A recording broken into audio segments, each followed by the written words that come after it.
दाना डालकर राहुल से थाली छीनने में लगे हैं नीतीश। मंत्रिमंडल विस्तार में देरी से आरजेडी और कांग्रेस में खलबली। कैबिनेट एक्सपेंशन के सवाल पर क्यों टालमटोल कर रहे नीतीश। मंत्रिमंडल में विस्तार में क्यों हो रही है देरी। मंत्रिमंडल का विस्तार नहीं किए जाने से आरजेडी में भी मायूसी। शिक्षा मंत्री को मंत्री पद से हटाए जाने की चर्चा। बिहार में मंत्रिमंडल विस्तार में हो रही देरी से आरजेडी और कांग्रेस में खलबली है।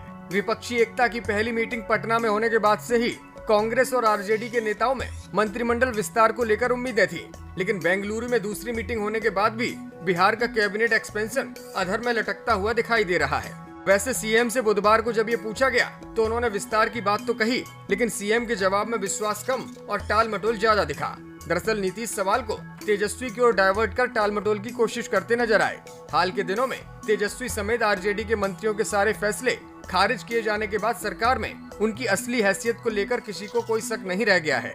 विपक्ष की दूसरी मीटिंग बेंगलुरु में 18 जुलाई को हुई थी। तब से नीतीश कुमार के तेवर बदले बदले दिख रहे हैं। बेंगलुरु में दूसरी मीटिंग के दरमियान नीतीश कुमार इकलौते नेता थे जिन्हें निशाने पर लिया गया।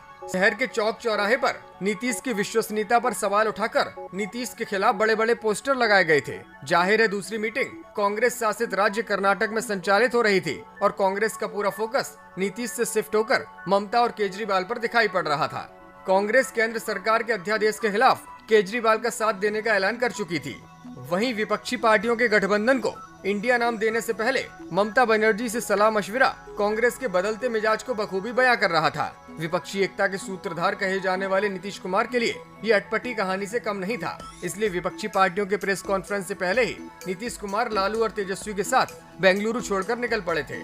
विपक्षी एकता को लेकर उनका जो जोश था वो अब ठंडा पड़ता भी दिखाई दिया। जाहिर है कि नीतीश के बदले रुख का ही परिणाम है कि बिहार में सरकार के सबसे बड़े घटक दल आरजेडी के मंत्रियों द्वारा लिए गए फैसलों को भी वो खारिज कर दे रहे हैं। वहीं कैबिनेट एक्सपेंशन के सवाल पर नीतीश टालमटोल करते हुए दिख रहे हैं। गौरतलब है कि कांग्रेस के नजदीक ले जाने की जिम्मेदारी लालू प्रसाद यादव की थी और बिहार की सरकार में कैबिनेट एक्सपेंशन में जगह आरजेडी और कांग्रेस के विधायकों को ही दी जानी है। आरजेडी नीतीश कुमार को कांग्रेस के साथ बेहतर तालमेल कराएगी, ऐसा माना जा रहा था। कहा जा रहा कि केंद्र में बेहतर उम्मीद के बाद ही नीतीश बिहार की सत्ता को तेजस्वी के हाथों में सौंपेंगे और खुद केंद्र की राजनीति करने दिल्ली चले जाएंगे, लेकिन ऐसा होता दिख नहीं रहा। पटना में दूल्हे की भूमिका में नीतीश बेंगलुरु की मीटिंग में सीन से पूरी तरह गायब थे, इसीलिए कैबिनेट एक्सपेंशन का पेच अब फंस गया है। आरजेडी कोटे से शिक्षा मंत्री चंद्रशेखर अपने मंत्रालय में पिछले 3 सप्ताह से कदम तक नहीं रख पा रहे। शिक्षा विभाग के सारे फैसले आला अधिकारियों द्वारा लिए जा रहे हैं। कृषि मंत्रालय और कानून विभाग भी आरजेडी के पास था, लेकिन मंत्रिमंडल का विस्तार नहीं किए जाने से आरजेडी में मायूसी है। आरजेडी अपनी कोटे से 2 और मंत्रियों को जगह देना चाहती है, लेकिन नीतीश कुमार की हरी झंडी अभी तक नहीं मिल पा रही। वहीं शिक्षा मंत्री को मंत्री पद से हटाए जाने की चर्चा है, लेकिन ये सब फिलहाल ठंडे बस्ते में पड़ा हुआ दिखाई दे रहा है। मंत्री पद के इंतजार में कुछ नेता अपनी बारी का इंतजार कर रहे हैं। प्रदेश कांग्रेस में भी इस बात की खलबली है और 2 बर्थ पाने की उम्मीद में प्रदेश कांग्रेस इकाई लंबे समय से इंतजार कर रही है। सरकार के उप मुख्यमंत्री तेजस्वी यादव भी सीएम की हाँ में हाँ भरने की कला सीख गए हैं, लेकिन कैबिनेट एक्सपेंशन की तारीख को लेकर तेजस्वी यादव के पास कोई ठोस जवाब नहीं है। ये तेजस्वी के अभाव से साफ पता चलता है।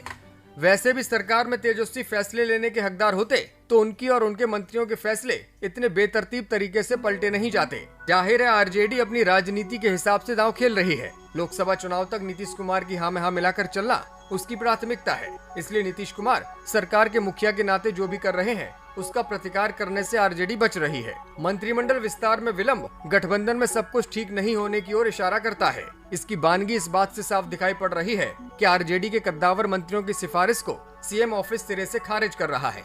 आलोक मेहता और तेजस्वी यादव सरीखे नेता अपने विभाग में मनमाफिक अफसरों को बहाल नहीं कर पा रहे। वहीं शिक्षा मंत्री के लिए मंत्रालय के दफ्तर के रास्ते बंद नजर आ रहे हैं। सवाल कई संभावनाओं का है। विपक्षी एकता की तीसरी मीटिंग से पहले नीतीश कुमार के मनोनुकूल कोई संभावना बनती है, तभी राज्य में कांग्रेस को इसके फलस्वरूप इनाम मिलने की गुंजाइश है। पहली मीटिंग जो पटना में संपन्न हुई थी उसमें नीतीश कुमार की भूमिका प्रमुख दिख रही थी। नीतीश कुमार कांग्रेस के बड़े नेता राहुल गांधी की आवभगत में पूछ रहे थे कि कितने कांग्रेस के विधायकों को कैबिनेट में जगह देना है, लेकिन पटना का माहौल बेंगलुरु में पूरी तरह से बदला हुआ नजर आया।